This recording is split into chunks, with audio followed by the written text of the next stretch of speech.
அனைவருக்கும் வணக்கம். தமிழர் தலைவர் ஆசிரியர் ஐயா அவர்களின் வழிகாட்டுதலின்படி பெரியார் மெடிக்கல் மிஷன் நலவாழ்வுக்கான மருத்துவ அறிவுரைகள் எனும் தலைப்பில் தொடர் நிகழ்ச்சியாக நடத்தி வருகின்றோம். இந்நிகழ்ச்சிக்கு தலைமையேற்றுள்ள நம் தமிழர் தலைவர் ஆசிரியர் ஐயா அவர்களே, சிறப்பு விருந்தினர் மனநல மருத்துவர் டாக்டர் சிவபாலன் அவர்களே, கழகத்தின் துணைத் தலைவர்களே மற்றும் இங்கு திரளாக குழுமியுள்ள தங்கள் அனைவரையும் வருக வருக என பெரியார் மெடிக்கல் மிஷன் சார்பில் வணக்கம் கூறி வரவேற்கின்றோம். இன்றைய தலைப்பு உடல் நலனும் மனநலனும். உடல் நலம் என்பது காலங்காலமாக பேசப்படுகின்றது.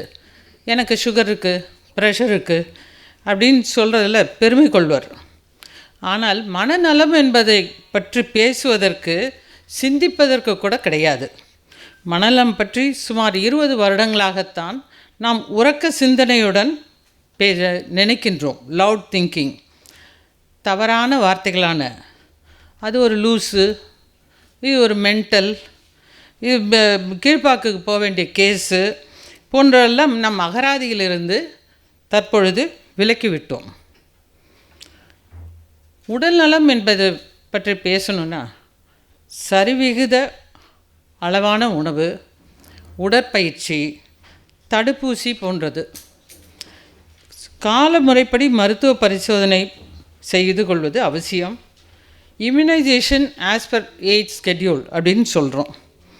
இதன் மூலம் பல நோய்கள் ஆரம்ப நிலையிலேயே கண்டறிந்து சிகிச்சை அளிக்கவும் மேற்கொண்டு வியாதி பரவுவதற்கு தடுப்பதற்கும் ஏதுவாகின்றது. மனநலம் என்பது மற்றவர்களுக்காக வாழும் ஒரு நல்லெண்ணம் அவர்களிடம் இருக்க வேண்டும். Thinking outside oneself என்று கூறுவார்கள்.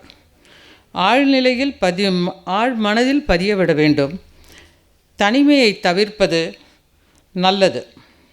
டிமென்ஷியா போன்ற மறதி நோய், அல்சீமியர்ஸ், மனிதன் எப்பவுமே நேர்மறை எண்ணங்களோடு இருக்க வேண்டும் என கூறுவார். மனநலம் பற்றி பேசுவதற்கு நம்மிடையே நம்மள் ஒருவரான டாக்டர் சிவபாலன் இளங்கோவன் வருகை புரிந்துள்ளார்கள். ஆசிரியர் ஐயா அவங்க சொல்லுவாங்க, 2 விதமான இது உண்டு, visible members, invisible members. Doctor Sivabalan ஒரு இன்விசிபிள் மெம்பர்.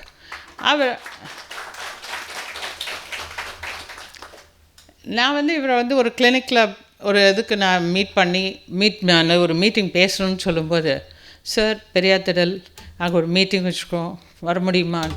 மேடம், நான் வளர்ந்ததே அங்கே தான் அப்படின்னு சொன்னார். எனக்கு ரொம்ப பெருமையாக இருந்தது.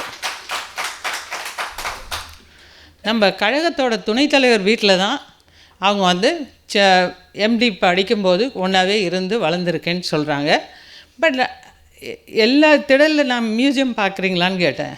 மேடம், இங்கெல்லாம் நான் நிறைய தடவை வந்திருக்கேன் மேடம்.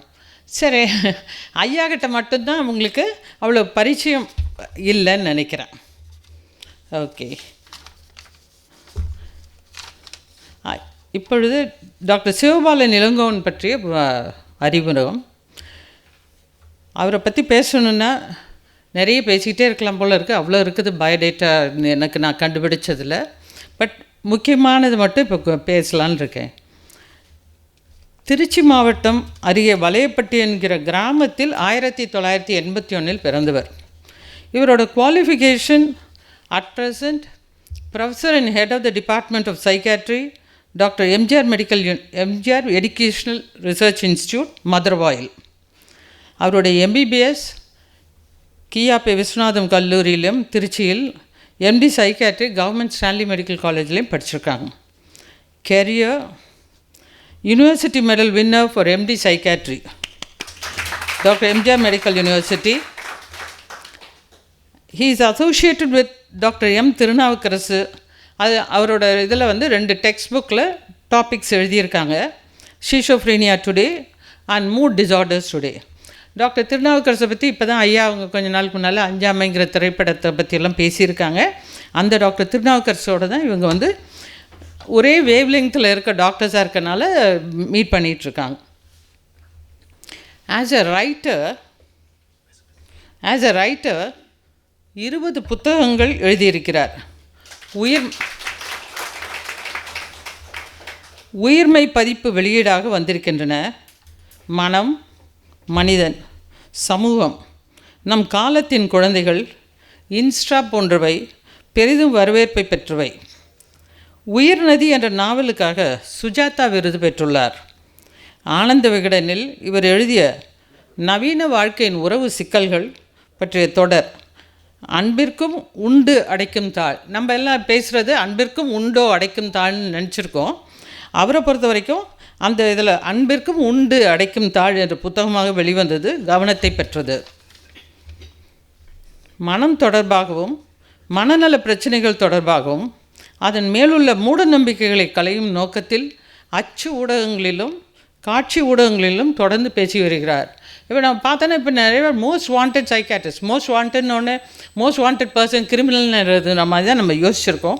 மோஸ்ட் வாண்டட் சைக்காட்ரிஸ்ட் இந்த சிட்டி இப்போ பார்த்திங்கன்னா அண்ணா நகரில் டாக்டர் சிவபாலனா தான் இருக்கிறாங்க. நீட் ஏன் கூடாது என்றதுக்கு தொடர்பான கட்டுரைகளை தமிழ் இந்து பத்திரிகையிலும் உயிர்மையிலையும் 2015ஆம் ஆண்டிலிருந்து தொடர்ந்து எழுதி வருகிறார்.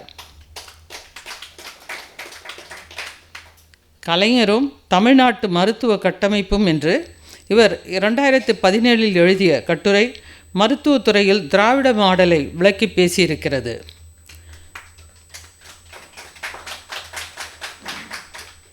பெரியாரிய சிந்தனையாளரான இவர் பெரியார் மலரில் பெரியார் என்னும் ஈடற்ற தத்துவியலாளர் என்ற கட்டுரையும் இந்து தமிழ் திசை வெளியிட்ட பெரியார் என்றும் தமிழர் தலைவர் என்னும் புத்தகத்தில் பெரியார் என்னும் சமரசமில்லாத மானுடவாதி என்ற கட்டுரையும் பெரியாரை புதிய கோணத்தில் அணுகுகிறது. அதிகரிக்கும் மாணவர்கள் தற்கொலை தொடர்பாகவும் மாணவர்கள் மனநலம் தொடர்பாகவும் தமிழ்நாடு பள்ளிக்கல்வித்துறையுடன் இணைந்து ஆசிரியர்களுக்கும் மாணவர்களுக்கும் பல்வேறு மனவளர் பயிற்சியை கொடுத்து வருகிறார். இவருடைய வாழ்வினையர் டாக்டர் சரிதா, அவரும் அதே துறையைச் சேர்ந்தவர். இருவரும் சேர்ந்து சென்னை அண்ணா நகரில் காக்னிஷன் என்ற மனநல கிளினிக் நடத்தி வருகிறார்கள். நம் துணைத் தலைவர் கவிஞரனின் குடும்பத்திற்கு அவர் மிகவும் நெருங்கியவர். அவரோட புத்தகத்தில் என்னுரை அப்படின்னு ஒரு புத்தகத்துலேயும் அவங்க நம்ம ஐயா அடிக்கடி சொல்லுவாங்க, நன்றி என்பது உதவி செய்தவர்கள் எதிர்பார்ப்பதல்ல, உதவி பெற்றவர்கள் காண்பிக்கக்கூடிய பண்பு என்று சொல்லுவாங்க. அதன்படி இவர் தன்னுடைய புத்தகத்தில் கவிஞர் அவர்களின் மகள் அன்பை அன்பு அக்கா என்றும் ஊடகவியலாளர் அவரை குணசேகரன் மாமா என்றும் தனது வாழ்வினையர் சரிதா என அவருக்கு யாரெல்லாம் ஹெல்ப் பண்ணியிருக்காங்களோ அவர்களெல்லாம் போட்டு என என் மீது அன்பும் நம்பிக்கையும் வைத்திருக்கும் அவர்களால் மட்டுமே நான் எப்போதும் இருக்கிறேன் என்று நன்றியுடன் எழுதுகின்றார். அவர் நமக்கு எடுத்துரைக்கும் கருத்துக்களை உள்வாங்கி உடல் நலத்துடன் மனநலத்தையும் நன்கு பேணுவோம். அனைவருக்கும் நன்றி.